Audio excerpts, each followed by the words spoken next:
I'm 61 years old. I've been married. Toth, same man for almost 4 decades.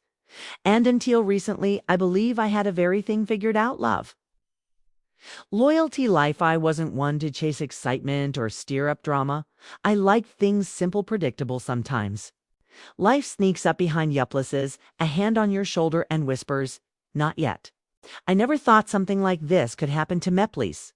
Don't make the same mistake I did. All started on a cloudy Tuesday afternoon. I had just finished helping with setup for the retirement luncheon at mi husband's company. He'd asked if I could lend a hand since they were short-staffed, and I'd always liked being helpful. The office was buzzing with that strange mix of celebration and quiet sadness, bales, fruit platters, and cheap sparkling cider, people making small talk like it was their job. I didn't know many of them, but I smiled anyway. That's just what you do, my husband. Mike was caught in a conversation with the guest of honor, and I didn't want to interrupt. F-geared. I'd sneak out and wait in Necker. That's when I heard the voice. Behind me to ride, Mrs. Callahan turned and saw Nathan, one of Mike's younger co-workers. I remembered him from a couple of Christmas parties. Tall, dark hair, always a little messy, like heifer gut, to brush it, but somehow made it work. Maybe mid-30s. He was polite, quick with a joke, but never too forward-thinking of man who blended in until you realized you were looking at him ass-a-canned too long. Oh no. I said, I'm just heading out to the car. I can wait. He raised an eyebrow, glanced at the sky. Looks like it's about to rain. I parked close. I don't mind at all. I hesitated. I really did, but my feet were tired and the sky had turned the color of old bruises. I gave a little notice. Car smelled like peppermint and leather, clean, but lived in. He turned down the radio as soon as I got in and settled into that familiar silence between to people who don't really know what to say. You helped a lot in there, he said after a moment. Everyone seemed me to appreciate it. Just tried to be useful, I replied, eyes fixed on the windshield. The rain had started, toe sprinkles soft at first. Nathan smiled. That's what people like you do, always helping, always in the background. He wasn't sure how to take that, people like me. He looked embarrassed. Didn't mean it badly, just I don't think most people even realize how much women like you hold things together. I felt little breath catch in my throat. No one had said something like that tone in years, maybe ever. I looked at him more carefully, trying to read his face, but he kept his eyes on the road, steady and calm. It's funny, I said, half laughing. Sometimes it feels like I become invisible after 50. Nathan glanced at me, then back to Therode. You're not invisible, Nora. The way he said my name, it made me sit a little straighter, like I'd forgotten something, and he just reminded me. We drove in silence, against sound of the rain growing louder. On through, I thought he'd drop me at Thiget, but he turned down the side road that led directly to our house. You know where we live? I asked, surprised, if dropped Mike off before, after the company baseball game. Remember you'ren home that day-o? Right, I said, though I didn't remember. I wasn't sure what I was supposed to be feeling. He pulled into the driveway and put the car in park, but didn't shut off engine. The rain had become a steady curtain, washing the windows in gray streaks. Thanks for the ride, I said, reaching for the door, but before I could open it, he spoke. Nora, can I ask you something, and you can tell me to shut up if it's out offline? Keita paused, hand still on the door handle. Something in his voice made me turn back. Okay, I said. Careful. I looked at me, not in a way that madam feels small or objectified, but like who was actually seeing me, really seeing me like a person, like a woman. Are you happy? He asked, just like that. He blinked. A strange warmth spread through me chest, followed by a cold wave of guilt. That's a complicated question. He nodded, eyes still on mine. Think it's supposed to be.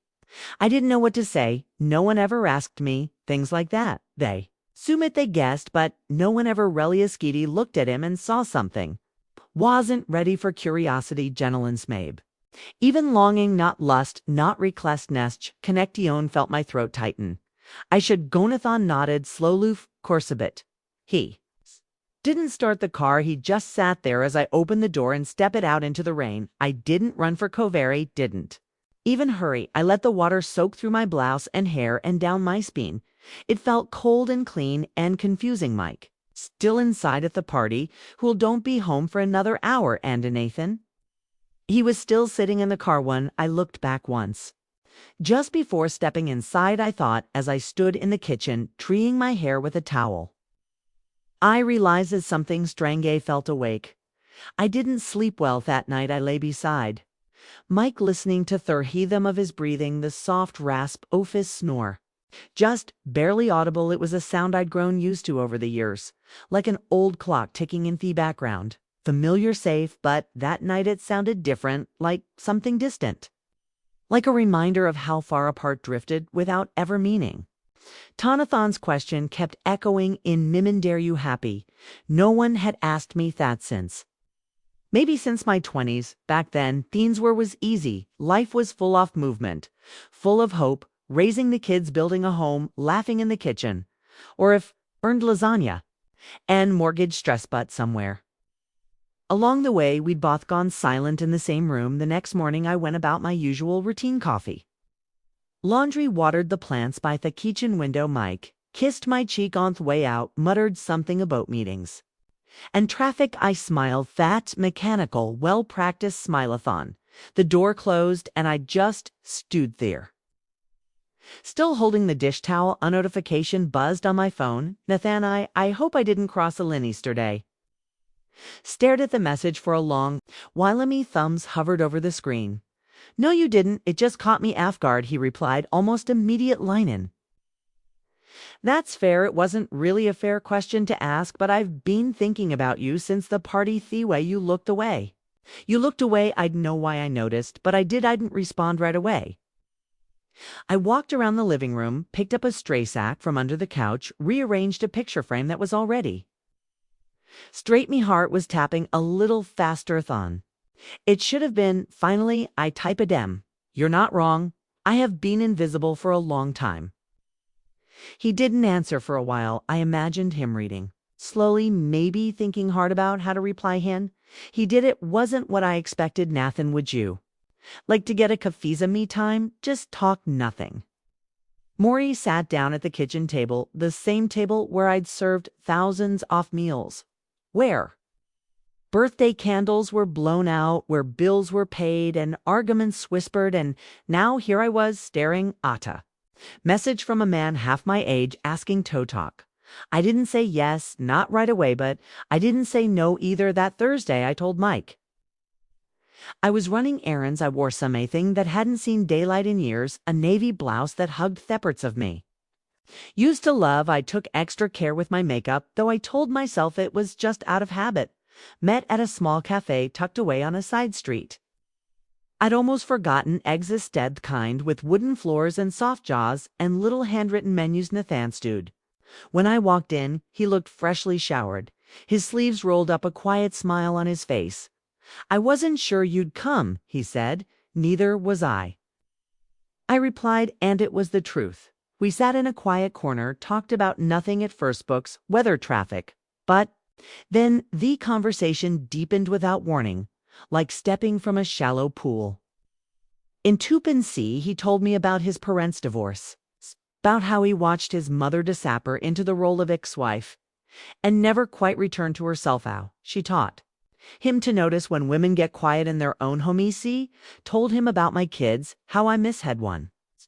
They were little, how I so monotonous resented their freedom, how I loved Mike, but sometimes I wasn't sure I still knew when the coffee got coldened. Yet we stayed at one point. I reached for my cup, and our fingers brushed. I froze. So did Hethet's spark. Tiny but undeniable flashed between us. I pulled my hand back him, not looking for anything reckless. I said. He nodded. Neither am I. I wanted to believe that I wanted to believe we could keep whatever this was safe contained, but something had already shifted the air. Between us wasn't Tennyson anymore. When we finally stood to leave, he touched my elbow gently. Thank you for saying yes, he said. He drove home with the windows crackle, letting the wind tangle my hair, and as I pulled into the driveway, I caught myself smiling, not because of what had happened, but because of what might. The days that followed were quiet on the outside, but noisy inside my head. Mike didn't notice anything. Different, or if he did hadn't say a word, we still had dinner at 7, still watched our shows in the evening, but I kept thinking about that moment in the cafe, Nathan's hand brushing mine Thieway, his eyes stayed with me. When he spoke, not flirtatious net. Drama ticked as present like he saw me as someone worth listening to. It scared me. How much that meant I treed. To shake it off, tried baking, gardening, sinny thing to fill the hours, but late at night when the house got still and I sat alone in the den with only the lamp on, I found myself replaying our conversation side. The words, really the feeling of them, like I'd stepped through a door I didn't know was there.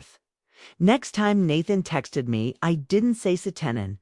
I found this spot by the lake quiet, peaceful, went to go for a walk, me what time it was, a Sunday afternoon, the kind of day that felt like it could go either way, lazy or heavy. I wore a sweater and jeans. It's comfortable, not intentional. At least that's what I told myself he was. Already there when I pulled up, leaning against the hood of his car, hands in his pockets. The wind was light sky, that pale blue-gray that makes everything feel softer. Walked in silence at first. Birds chirped in the distance, leaves crunched underfoot. The path curved along the edge. The water and I could smell pine and something sweet in the breezo. You ever wonder, he said, what your life would look like if you'd made just own different decision? Looked at him, which one, any of them, a missed opportunity conversation.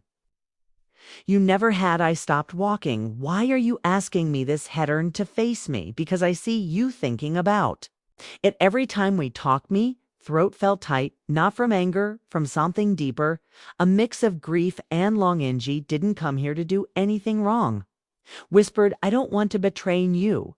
Haven't, he said gently, not yet. Thuind picked up a little. A loose strand off my hair blew across my face, and before I could fix it, he reached out and tucked it behind my ear. It was such a simple gesture, yet my body responded like it had been waiting to be touched for years. I stepped back. I'm married, I said. Almosto. Remind myself, no. You're young. I'm not that young, replied a sad smile, tugging at his lips. And you're not old. You're more alive than anyone I know.